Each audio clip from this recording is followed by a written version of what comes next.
ക്ഷാരമിത്രത്തിലേക്ക് ഒരിക്കൽ കൂടി എല്ലാവർക്കും സ്വാഗതം. ഞാൻ പോകുന്ന എല്ലായിടത്തേക്കും ഞാൻ നിങ്ങളെയും കൂടി കൂട്ടിക്കൊണ്ടുപോവാണ്. ഇന്ന് ആറ്റുകാലമ്മയുടെ തിരുസന്നിധിയിലാണ് നിൽക്കുന്നത്. ഇവിടെ വന്നപ്പോൾ എനിക്ക് നമ്മുടെ സ്ഥിരം പ്രേക്ഷകയായ അശ്വതിയെ കാണാൻ പറ്റി. അശ്വതിയെയും കുടുംബത്തിനെയും കാണാൻ സാധിച്ചു. അത് മാത്രമല്ല, ഇവിടെ ഭഗവതി അമ്മയുടെ മുമ്പിൽ നാറഞ്ഞ വിളക്ക് സമർപ്പിക്കാന്ന് പറഞ്ഞൊരു വഴിപാടുണ്ട്. അഭീഷ്ടകാരി സിദ്ധിക്കാണെന്ന് പറയുന്നു, ശനിദോഷം മാറാനാണ് എന്ന് പറയുന്നു. അങ്ങനെ അനേകം കാര്യങ്ങൾക്കായിട്ട് ഭഗവതി അമ്മയുടെ മുമ്പിൽ സമർപ്പിക്കപ്പെടുന്ന നാരഞ്ഞ വിളക്ക് എനിക്കും പ്രഹ്ലാദിനും കുഞ്ഞു പ്രഹ്ലാദിനും അശ്വതിക്കും ഒക്കെ ചേർന്ന് ഭഗവതിയുടെ മുമ്പിൽ കൊളുത്തി വെക്കാൻ സാധിച്ചു. അതും വലിയൊരു സന്തോഷമാണ് നിങ്ങളോട് പങ്കുവയ്ക്കാനുള്ളത്. ഓരോ കൃഷ്ണാരി മിത്രങ്ങൾക്കും വേണ്ടി പ്രാർത്ഥിച്ചുകൊണ്ട് ഇന്നത്തെ എപ്പിസോഡിലേക്ക്.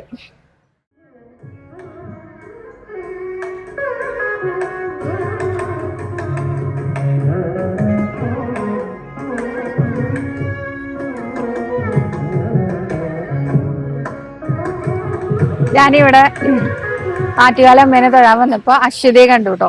അശ്വതി, ഇത് കുഞ്ഞു പ്രഹ്ലാദ്. ഞാൻ ഇടയ്ക്കിടയ്ക്ക് പറയാറുണ്ട് വീഡിയോയില് പ്രഹ്ലാദിനെ പറ്റിയിട്ട്. നമ്മുടെ സ്ഥിരം പ്രേക്ഷകനാണ് പ്രഹ്ലാദ്, അല്ലേ?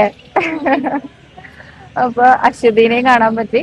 ഹരിയെ ഞാൻ നേരത്തെ പരിചയപ്പെടുത്തിയിരുന്നു കഴിഞ്ഞ വീഡിയോയില്. അപ്പൊ എല്ലാവരെയും കാണാൻ പറ്റി, അതും വലിയ സന്തോഷമാണ് കേട്ടോ.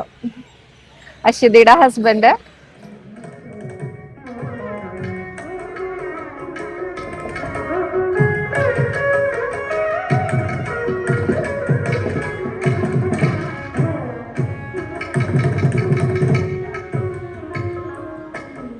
കൊടുത്താ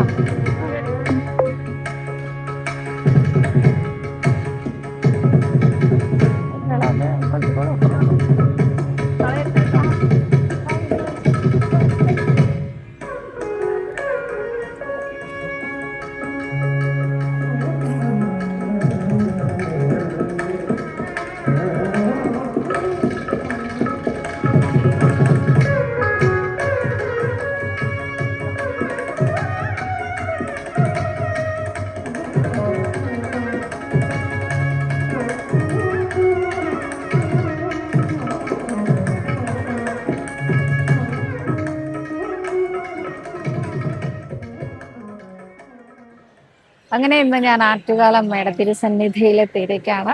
അമ്മയുടെ അനുഗ്രഹം കൊണ്ട് 38 വെള്ളിയാഴ്ച ദീപാരാധന തൊഴാൻ സാധിച്ചു. ഭയങ്കര സന്തോഷമായി എനിക്ക്. എന്താ പറയണ്ടേ അറിയില്ല. അത്രയ്ക്ക് സന്തോഷമായി. ഇന്ന് രാവിലെ തിരുവട്ടാറ് പോയി വൈകിട്ടായപ്പോഴേക്കും ഇവിടെയും വരാൻ പറ്റി. ആറ്റുകാലമ്മയെ അറിയാത്ത മലയാളികൾ ഉണ്ടാവില്ല, അല്ലെ? ഇവിടെ ഗിന്നസ് റെക്കോർഡൊക്കെ ഉണ്ട് കേട്ടോ. എന്തിനു വേണ്ടിയിട്ടാണെന്നറിയോ? ഏറ്റവും കൂടുതൽ സ്ത്രീകൾ ഒന്നിച്ചു ചേരുന്ന ആഘോഷം നടക്കുന്ന ക്ഷേത്രം എന്ന പേരിലാണ് ഈ ഒരു ക്ഷേത്രം അറിയപ്പെടുന്നത്. ഈ അടുത്ത കാലത്തായിട്ട് ഏറ്റവും അധികം പൊങ്കാല ഇടാൻ ആളുകൾ വരുന്ന ക്ഷേത്രമാണ്. തിരുവനന്തപുരം ജില്ലയിൽ തന്നെ കാണേണ്ട മഹാമഹമാണ് ഈ ഒരു ആറ്റുകാൽ പൊങ്കാല എന്ന് പറയുന്നത്.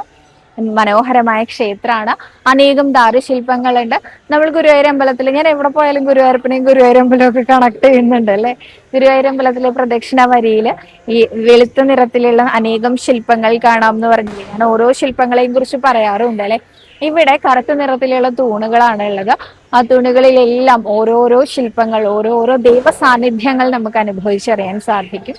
ഇവിടെ നമ്മുടെ ഉണ്ണികൃഷ്ണന്റെ ദശാവതാരങ്ങൾ കൊത്തിവെച്ചിട്ടുണ്ട്. മഹാമുനിമാരുടെ അനേകം ദാരുശില്പങ്ങൾ ഇവിടെ കാണാൻ സാധിക്കും. വളരെ ഭംഗിയുള്ള ശില്പങ്ങളാണ് കേട്ടോ ഓരോന്നും. മാത്രമല്ല, എനിക്ക് ഈ അമ്പലത്തിൽ തൊഴാൻ വലിയ ഇഷ്ടമാണ്.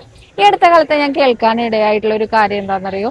ഈ ആറ്റുകാൽ ക്ഷേത്രം എന്ന് പറയുന്നത് മുൻകാലങ്ങളിൽ ഇത്രയൊന്നും പ്രചാരത്തിൽ ഉണ്ടായിരുന്നില്ല. അത്രയ്ക്കൊന്നും പറയാനില്ല ഈ അമ്പലത്തിനെ കുറിച്ച്. ഇത് വെറും പരസ്യ പ്രചരണം കൊണ്ട് മാത്രമാണ് ഉയർന്നു വന്നതെന്ന്.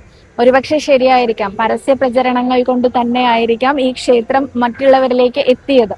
എന്നാൽ എന്തുകൊണ്ടാണ് അതിനെ ഒരു നെഗറ്റീവായിട്ട് കാണുന്നത് ആളുകൾ എന്ന് എനിക്ക് മനസ്സിലാവണില്ല. കാരണം അമ്മ അനേകം ക്ഷേത്രങ്ങളെ കുറിച്ച് കേട്ടിട്ടുണ്ട്. മഹാദേവന്റെ അമ്പലത്തില് ദേവീ പ്രതിഷ്ഠ ഉണ്ടെങ്കിൽ ദേവീ പ്രതിഷ്ഠയെ വെച്ച് ആരാധിക്കാൻ തുടങ്ങിയാണ്ടല്ലോ ആ അമ്മയുടെ ശക്തി ഇങ്ങനെ ഉയർന്നു വരൂത്രേ. ഭാവിയില് അമ്മയുടെ പേരിലാണ് ആ ക്ഷേത്രം അറിയപ്പെടുക. മഹാദേവൻ ഒരു ഭാഗത്തേക്ക് മാറിയിരിക്കും. അമ്മയ്ക്കായിരിക്കും ഇത്ര പിന്നീട് അവിടുന്ന് അങ്ങോട്ട് പ്രാധാന്യം ഉണ്ടാവുക. എന്തുകൊണ്ടാണ് അതെന്ന് ചിന്തിച്ചിട്ടുണ്ടോ? അമ്മേന്ന് ആദിപരാശക്തിയുടെ മുമ്പിൽ പോയിട്ട് നമ്മൾ നമ്മുടെ സങ്കടത്തോടു കൂടി ഭഗവതി അമ്മയെ വിളിച്ചാലുണ്ടല്ലോ, എൻ്റെ കുട്ടിയാണ് എന്ന രീതിയിൽ അമ്മയുടെ ഒരു ചേർത്ത് പിടിക്കലുണ്ട്. ഈ ഒരു ചേർത്ത് പിടിക്കൽ കൊണ്ടാണ് പിന്നീട് ആ ക്ഷേത്രം ഉയർന്നുയർന്നു വരുന്നത്. ഒരാൾക്ക് അനുഗ്രഹം കിട്ടിയാൽ ആ ആള് വാങ്മൊഴിയിലൂടെ അടുത്ത ആളെ അറിയിക്കൂലോ. ഇങ്ങനെ അറിയിച്ചറിയിച്ചറിയിച്ച് വരുമ്പോ എന്താ ഉണ്ടാവുകയെന്നറിയോ? ആ ക്ഷേത്രം ക്രമേണ ആ ചുറ്റുവട്ടത്തിൽ അറിയപ്പെടുന്ന ക്ഷേത്രമായി മാറും. പിന്നീട് ആ ക്ഷേത്രത്തിന്റെ പെരുമ കൂടി കൂടി കൂടി വരും. അതേമാതിരി തന്നെയുള്ളൂ ഇവിടെയും. ഇവിടത്തെ ഭഗവതി അമ്മയെ ഭദ്രകാളി ഭാവത്തിലാണ് പൂജയും നിവേദ്യങ്ങളും ഒക്കെ അർപ്പിക്കുന്നത് എന്ന് കേട്ടു. ഈ ക്ഷേത്രത്തില് ആദ്യകാലങ്ങളിലൊന്നും അത്ര വലിയ പ്രചാരണമൊന്നും ഉണ്ടായിരുന്നില്ല എന്ന് പറഞ്ഞു. പക്ഷെ ഇപ്പൊ നല്ലോണം പ്രചരണം ഉണ്ടെന്ന് പറയുന്നു. ആയിക്കോട്ടെ, ഈ അമ്മയുടെ അനുഗ്രഹം കിട്ടിയ ഭക്തരായിരിക്കില്ലേ അമ്മയെ കുറിച്ച് മറ്റുള്ളവരോട് പറയുന്നത്? ആ ഭക്ത എങ്ങനെയായിരിക്കും പറയണ്ടാവുക? എനിക്കൊരമ്മയുണ്ട്, എന്നെ സംരക്ഷിക്കുന്ന എൻ്റെ അമ്മ എന്നായിരിക്കില്ലേ പറയണ്ടാവുക? അത് കേൾക്കുമ്പോ ഓ എന്നാ ആ അമ്മയെ എനിക്കൊന്ന് കാണണല്ലോ എന്നായിരിക്കില്ലേ അടുത്ത ഭക്ത വിചാരിക്കുണ്ടാവുക? ഇങ്ങനെ അനേകം ഭക്തര് ഒരുമിച്ച് ചേർന്നത് കൊണ്ടായിരിക്കില്ലേ ഇന്ന് നാം ഈ കാണുന്ന ആറ്റുകാൽ ഭഗവതി ക്ഷേത്രം ഇത്രയധികം പ്രചാരത്തിൽ വന്നത് കേരളീയരുടെ ഇടയിൽ. അതുകൊണ്ട് അതിലൊരു നെഗറ്റീവ് പറയേണ്ട കാര്യമൊന്നുമില്ല. പണ്ടിനാലെയുള്ള ക്ഷേത്രങ്ങൾ മാത്രമാണ് ക്ഷേത്രങ്ങൾ, അല്ലെങ്കിൽ പണ്ടിനാലെ പ്രചാരത്തിലുള്ള ക്ഷേത്രങ്ങൾ മാത്രമാണ് ക്ഷേത്രങ്ങൾ, അങ്ങനെയൊന്നും വിചാരിക്കുന്നതിൽ ഒരർത്ഥവും. ഇവിടെ ആ ദേവീ ചൈതന്യം നിറഞ്ഞു നിൽക്കുന്നുണ്ട് എന്നുള്ളത് നമുക്കൊരിക്കലെങ്കിലും വന്ന് തൊഴുതാൽ മനസ്സിലാവുന്ന കാര്യം തന്നെയാണ് കേട്ടോ. ക്ഷേത്രത്തിന്റെ അകത്ത് കണ്ണകിയുടെ കഥ ആലേഖനം ചെയ്തു വെച്ചിട്ടുണ്ട് കേട്ടോ. അനേകം ചിത്രങ്ങളായിട്ട് നമുക്ക് കോവലന്റെയും കണ്ണകിയുടെയും കഥ അറിയാം അല്ലെ. മധുരാപുരിയെ ചുട്ടരിച്ച കോവലന്റെയും കണ്ണകിയുടെയും കഥകളൊക്കെ നമുക്കറിയാം. ആ പതിവ്രതാരത്നത്തിന്റെ കഥകള് ഇവിടെ ആലേഖനം ചെയ്തു വെച്ച് കണ്ടപ്പോ എനിക്ക് സംശയമായി, എങ്ങനെയായിരിക്കും ഇവിടുത്തെ ഭഗവതിയുടെ മൂലമന്ത്രങ്ങളും ഉപാസനകളും ഒക്കെ വരുന്നത് എന്ന്. പിന്നീട് നോക്കിയപ്പോഴാണ്, ഞാൻ അന്വേഷിച്ചപ്പോഴാണ് അറിഞ്ഞത് ഭദ്രകാളി ഭാവത്തിലാണ് ഭഗവതിക്ക് പൂജകളും നിവേദ്യങ്ങളും എല്ലാം അർപ്പിക്കുന്നത് എന്ന്.